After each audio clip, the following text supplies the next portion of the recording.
Okay, yes sir. Wow. Basi miongoni mwa DC bomba zaidi ambazo tusha advertise na sasa tunakwenda kuianza live bila chenga katika episode ya kwanza tu. Hii ni moja picha safi zaidi, lakini pia kumbuka inatokea Gojoseon Empire. Wanaita My Lovely Sifu katika episode ya kwanza. Sasa hebu tuanzie hapa. Basi historia inadai ya kwamba kuna mtu ambaye aliitwa Giridong, alikuwa anasaidia sana watu wasiojiweza. Lakini sasa tunaingia katika muktadha wa tamthilia bomba zaidi. Kuna mtu mmoja anadai, anasema kwamba amewahi kumshuhudia mtu huyo. Sasa akiwa anampima macho, jamaa anamuonesha kuku, yeye anasema nguruwe. Ina maana kwa sasa macho yake hajakaa sawa zaidi. Ya kwanza tu. Sasa kuna mabishano juu ya mtu ambaye anasadikika kwamba alikuwa ni shujaa wa taifa. Walikuwa wanamuita Giridong. Na sasa kuna mtu anadai alimshuhudia kwa macho yake. Sasa shida ni kwamba mtu huyo naye kwa sasa anaonekana kama ni mongo. Basi alikuwa anatibiwa na binti mmoja ambaye anapatikana katika department moja kubwa zaidi, inaitwa Aimeso. Hapa ni sehemu ambapo anafanya masuala ya matibabu katika eneo la kijiji zaidi. Basi aliweza kufika kiongozi ambaye anasimamia hii department nzima ya Aimeso. Na hapa alikuwa anateta kidogo na kijakazi wake ambaye ni binti. Lakini kuna mama mmoja anasema juu ya mtu ambaye anaitwa Giridong, anaonekana ni mtu mwema sana. Ila tunakuja kitengo kikuu cha polisi ambacho kinasumbuliwa sana na mtoyo. Lakini leo kuna ugeni wa mtu ambaye anaingia katika kitengo. Hatujapata kuiona sura yake, ila sasa hebu tupate utambulisho kidogo. Huyu anaitwa Yiyori, Yando Grand Prince. Ndio star mzuri sana katika tamthilia yetu hapa. Anasema kuna vitu naona havijakaa sawa. Sasa anahitaji nipatiwe mafaili ili kujua ni kesi gani ambazo zinawasumbua. Anasema kuna habari juu ya mwizi ambaye amekuwa ni mkubwa sana na mhalifu ambaye anasumbua sana. Mtu huyo amekuwa anaiba vitu vya samani kwa viongozi wakubwa sana wa serikali. Mzee mzima aliweta katika ile eneo sasa ambapo tukio limeweza kutokea. Hapa alikutana na ujumbe mmoja wa siri sana. Anasema anamuita Giridong. Basi katika ukagua katika ile store, kweli mtu huyu inaonekana alichukua kiasi kidogo sana cha mchele na aliweza kuacha. Hili mshangaza sana mzee mzima. Akajiuliza ni mwizi gani ambaye anaweza akabakiza.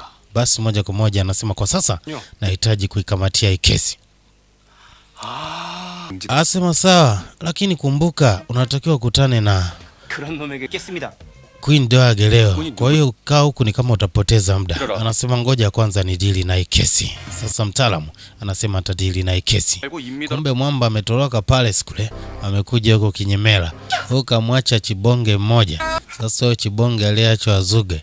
Kasha piga usingizi, unaambiwa mpaka Queen Maza amefika, anakuta mambo yako tofauti zaidi. Anasema kwa hiki ambacho mnafanya itafanya niwapatie adhabu wote.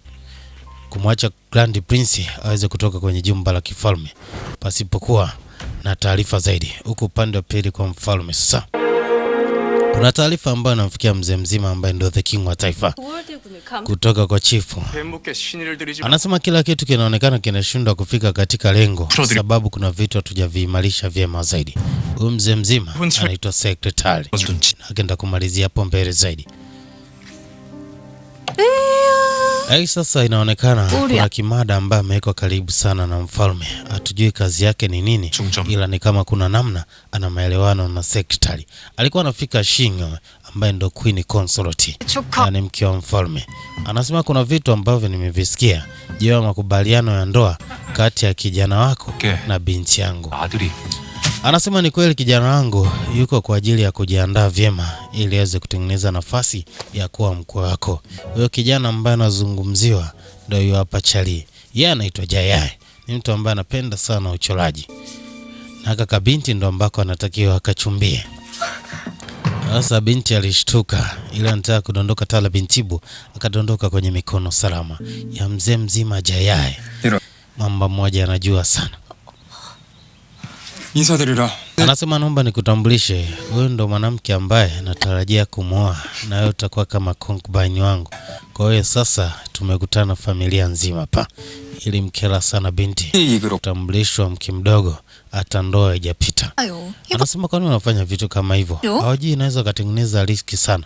Anasema juu la swala la upendo sidhani katika hili taifa, ila ni namna ya kutengeneza nguvu tu ambayo itakufanya uweze kusurvive. Baadaye tunakuja upande wa pili kwa binti. Sasa mbeba dawa akampeleka sehemu moja maalum sana. Akiwa anapita katika ile eneo alikutana na kijana, yani mtoto wa bosi wake zaidi. Kwa sasa binti ni kama mtu ambaye ni tunasema ni kipindi kile cha masuala ya vijakazi. Kwa hiyo ndo lugha nzuri kidogo.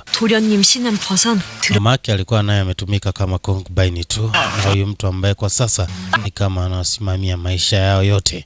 Aliweza kufika mzee mzima huyo. Huyu ni Ong Minjiki, ni mtu ambaye kwa sasa alitolewa katika uongozi wa kifalme kutokana na jambo fulani ambalo alilifanya. Tukwenda kulijua hapo mbele zaidi. Leo kuna kitu ambacho alimletea binti. Anasema sasa mimi fedha ina maana gani kwa upande wangu? Anasema jiandae mapema tu kwa sababu sio muda utakwenda kuolewa.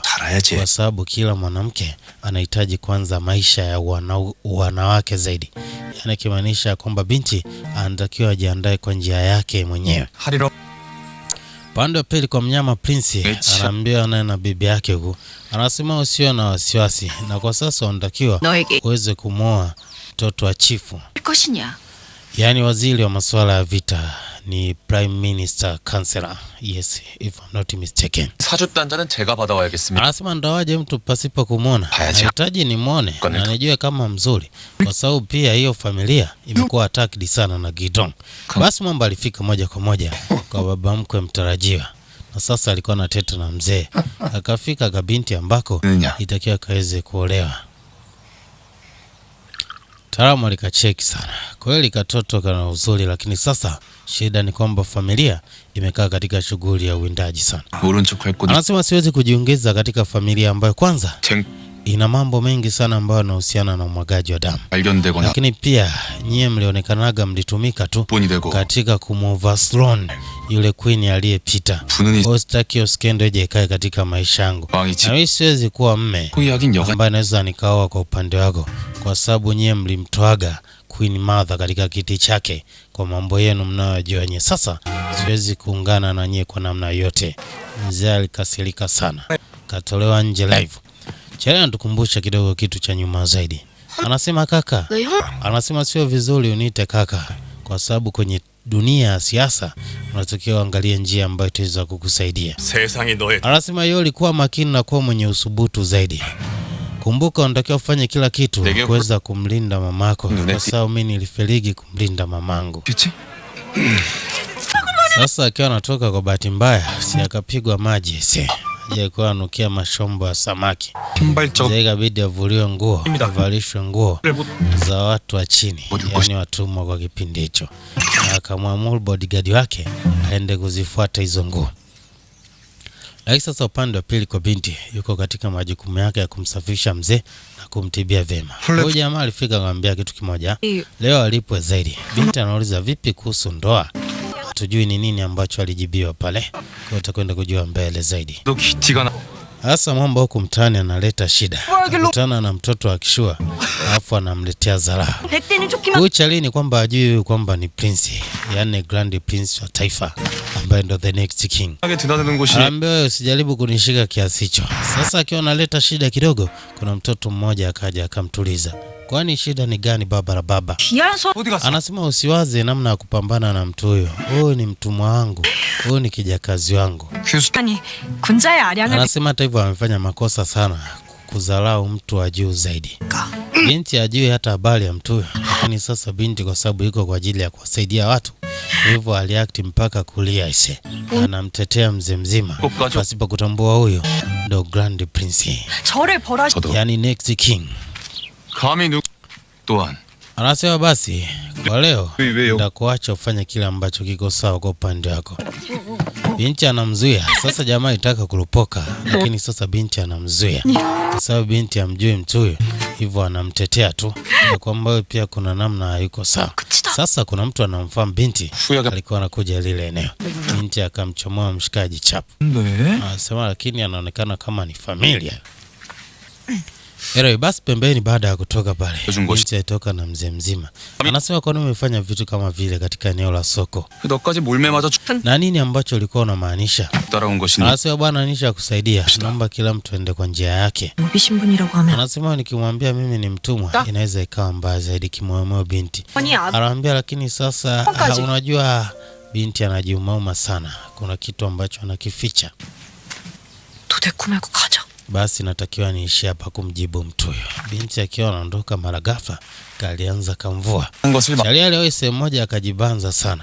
Anasema katika maisha yangu sijawahi kunyeshewa na mvua. Binti sasa anajali. Binti akakota viatu vyake vya samani sana hivi sije vikaloana. Sasa ni kwamba binti anachezea maji. Kumbuka ni mtoto wa kitaa, kwa hizi ni mambo za kawaida tu. Huyu mshikaji kwake ndo vitu vya tofauti zaidi. Anashangaa sana tabasamu na namna mtoto alivyopangika baba na baba. Kumbuka mzee kwa sasa anatakiwa atafute mke na awe mtu ambaye anaamini sai zaidi. Akamkinga namna hiyo mtoto Tala bintibu. Zero distance au sio? Mambo haya. Maji akamwagikia mzee mzima. Anasema hakika hii imenipiga. Mbona nahisi kama radi? Hakika ni baridi sana. Binti anambia vua bwana. Nivue nini? Vua yako kakoti. Binti akakakamua. Anasema hata hivyo hakunaga mtu mwenye nafasi ya kuweza kugusa mwili wangu. Sasa binti anamshangaa sana mtu huyo. Anaongea maneno gani? 고마운 정도가 아니라 Anasema unashukuru kwa nini sasa? Upande wa pili Chali sasa ameshapata mavazi, anarejea kumletea mkali. Kali alimwomba binti kitu kimoja tu. Anasema kuna kitu ambacho ni muhimu sana. Naomba ukipata nafasi utengeneze namna ya kuweza kukutana na mimi. 부친의 이름이 무엇이냐? Niambie basi hata jina la babako. Binti hakutaka kumwambia. Akasema hiyo sio kesi. Lakini nombi moja tu kwa upande wako.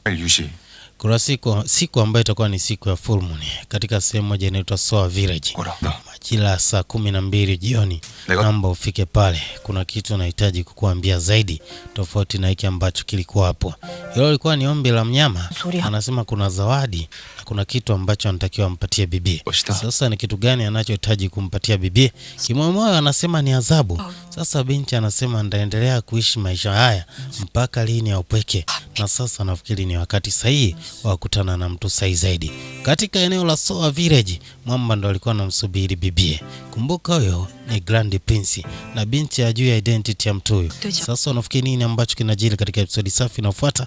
Usibonye kidude chali yangu. Twenzetu sawa zaidi ili tukaenjoy burudani kabambe zaidi. Mzigo unakwenda kwa jina la My Lovely Sifu kutoka department pale Gojosoni, ila ni chini ya Falu DJ Baba Baba.